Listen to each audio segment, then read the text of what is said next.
Yo, c'est Noémie et aujourd'hui on se retrouve pour un triple unboxing Feralot.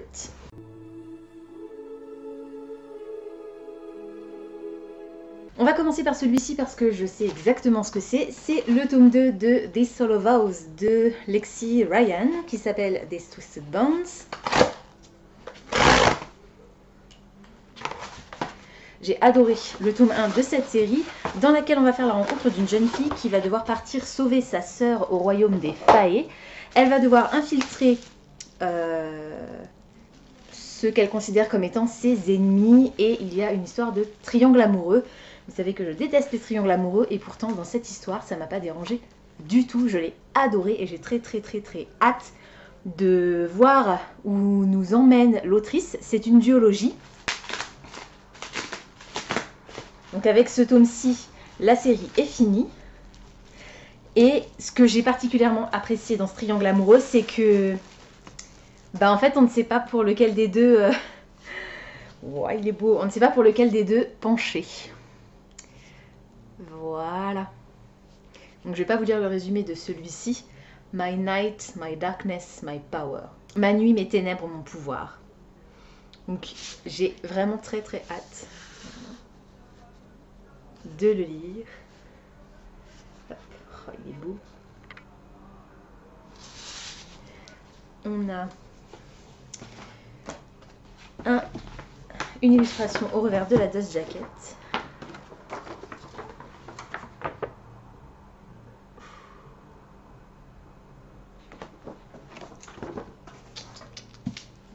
J'avais vraiment beaucoup aimé le tome 1. Il est dédicacé. On a une carte. Et les en-têtes de chapitres ne sont pas décorées. Donc voilà, ça va me permettre de terminer une série commencée cette année. Ce serait plutôt cool, même si je doute d'avoir le temps de le lire avant la fin de l'année. Mais bon, en tout cas, il est bleu. Vous savez que c'est ma couleur préférée. Donc je suis ravie et je suis contente de l'avoir reçu. J'ai hâte de le lire. Ensuite, on va passer à la Adult Book Only. C'est-à-dire que c'est un roman adulte de fantasy normalement, quoique cette fois-ci c'est peut-être de la SF puisqu'il me semble que la thématique c'était dystopia et il n'y a que le livre à l'intérieur, je n'ai pas les goodies. Hop. Je ne connais pas du tout le titre du livre et je suis un petit peu inquiète entre guillemets parce que vous savez que je suis pas spécialement fan de SF et particulièrement pas fan de dystopie. Oups. Donc la thématique du mois, je regarderai ça tout à l'heure. Et donc à l'intérieur, il y a uniquement le livre qui est tout fin. Il est vraiment pas épais. Alors, qu'est-ce que c'est? Est-ce que c'était un titre que j'avais quand même repéré?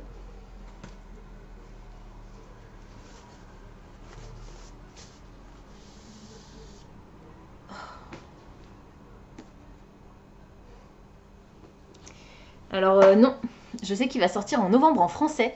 Il va être traduit très prochainement. C'est le nouveau roman de Veronica Roth, qui est l'autrice de Divergent, si je ne me trompe pas, qui s'appelle Poster Girl, et je n'ai pas la moindre idée de ce dont ça parle, mais en fait le nom de l'autrice ne m'a pas donné envie spécialement de m'intéresser à ce livre. A Fallen Regime, A Missing Child, A Chance at Freedom. Donc un régime en ruine, un enfant disparu et une chance de liberté. Il est effectivement très court. Il est bleu lui aussi. Ouh. What's right is right. Ce qui est juste est juste.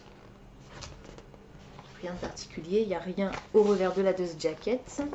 Par contre, les end pages sont illustrés avec un genre de carte du nerf optique, on dirait, un schéma du nerf optique. Il est signé.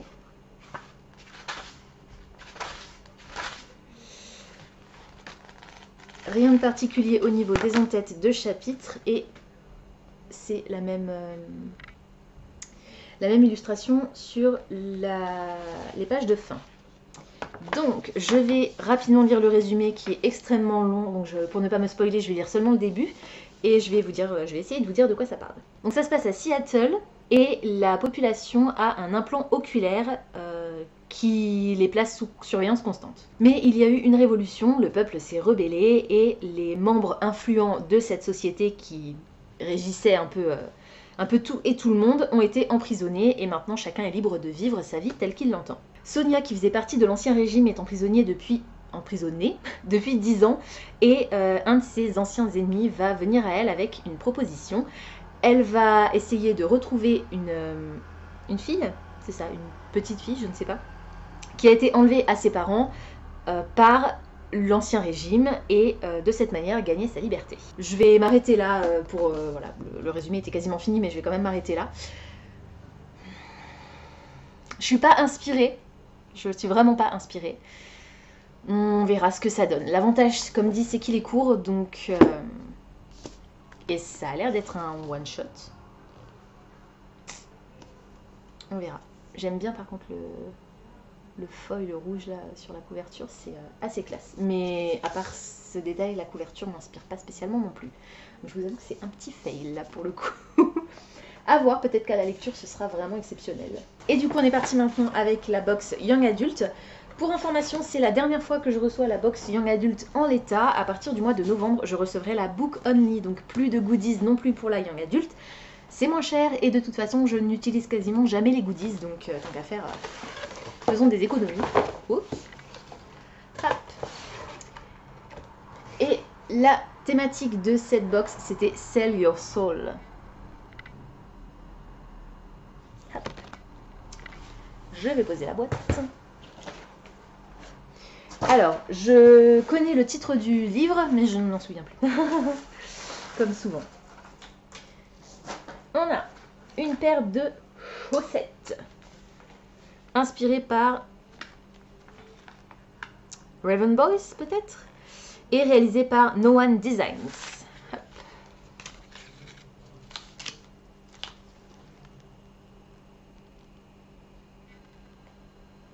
Hop.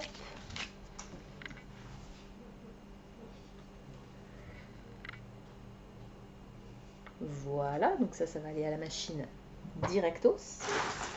Ensuite, on a... Oups. Ça c'est cool, c'est très pratique, mais j'en ai déjà deux, donc je ne sais pas où je vais le mettre. On a un nouveau panier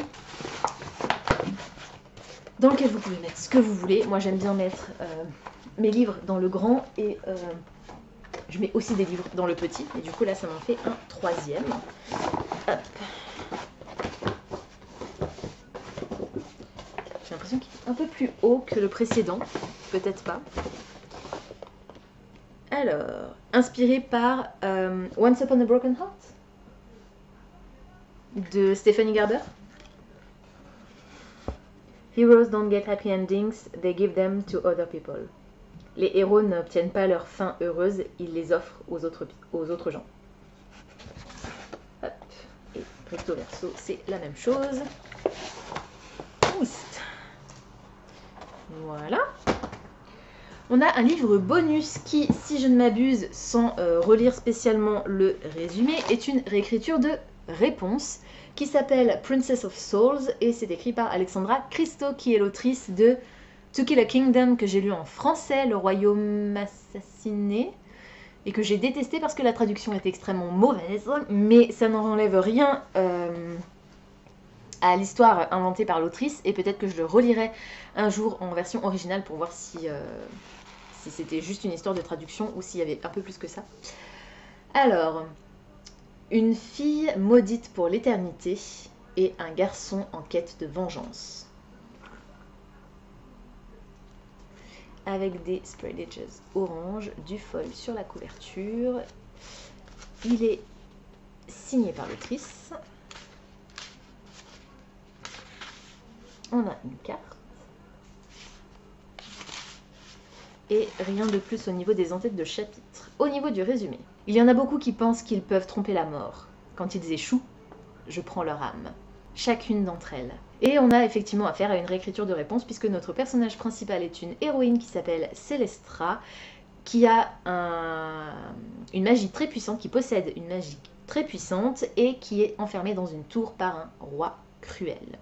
Je vais m'arrêter là pour le résumé. Réécriture de conte, forcément ça m'intéresse. Ensuite, on a un... Ouh, on a une illustration. Vous vous souvenez, le mois dernier, je vous disais, Cardan, il va beaucoup plaire à ma collègue Mathilde. Et bien cette illustration va aussi beaucoup plaire à ma collègue Mathilde.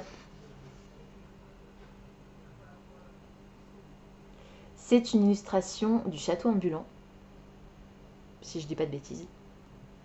Mais je crois que c'est bien ça. Magnifique. Oh là là, qu'est-ce qu'elle est belle. À confirmer, mais je suis presque sûre que c'est ça. Et pour finir, avant le livre, on a les cartes de tarot de Judgment et Temperance. Et inspiré par je ne sais pas quel fandom. Ah, Scythe par Neil Shusterman. Ok, sympathique. Le panier était réalisé par Blanca Design. Les chaussettes, je vous l'ai dit. Le print All's Moving Castle, j'avais raison, réalisé par Grace Stewart. Et c'est tout. Et donc on passe au bouquin. Hop. Qui lui non plus n'est pas très très large. Le marque-page.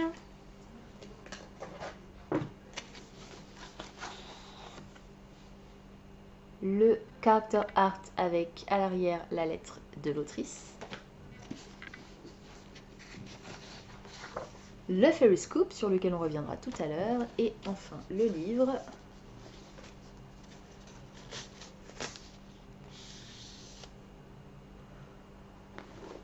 One Dark Window de Rachel Gillig. On va dire que c'est ça.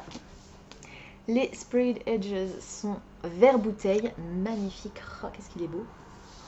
Le foil sur les coins est incroyable.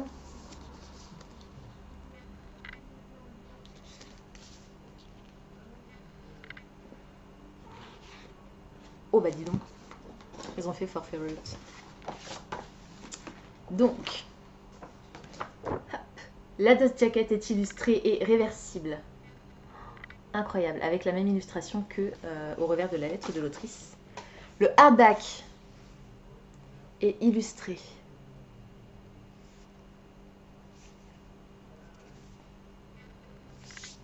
Les end pages sont illustrés. Les en-têtes de chapitre comportent des petites cartes, des citations peut-être. Et alors par contre, je suis un peu étonnée, il n'est pas signé.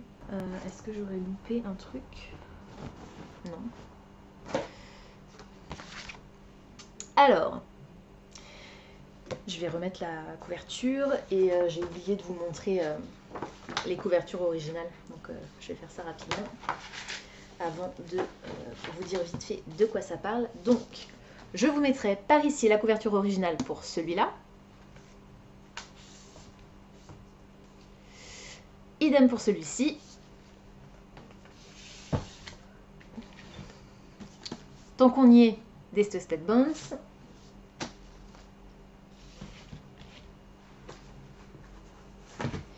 Et le petit dernier. Voilà. Ça, c'est fait. Et du coup, One Dark Window, c'est une fantaisie gothique installée dans un royaume avec une magie inspirée par le tarot. Alors, c'est normal qu'il ne soit pas dédicacé. C'était pas précisé dans les customisations. Par contre, toutes les customs de ce livre ont été réalisées par Mistiltine Art. Voilà. Et maintenant, de quoi ça parle un peu plus précisément? Je suis née avec la fièvre, mon sang sombre comme la nuit. Un esprit ancien est prisonnier de l'esprit d'Elspeth Spindle. C'est le nom de notre personnage principal. Elle l'appelle le cauchemar. Il la protège, il garde son secret. Mais rien n'est gratuit, spécialement pas la magie. Elle va partir avec un sidekick, enfin un sidekick, personnage secondaire, pas vraiment un sidekick, à mon avis ça va plus être un love interest éventuellement, dans une quête pour guérir la ville de Blunder, qui est victime de magie noire. J'en dirai pas plus, mais vraisemblablement on a affaire à un cas de possession. Ça a l'air plutôt cool, très sombre, et j'ai hâte de le découvrir. Rapidement pour finir, le Fairy Scoop dans lequel on a une interview de l'autrice comme d'habitude.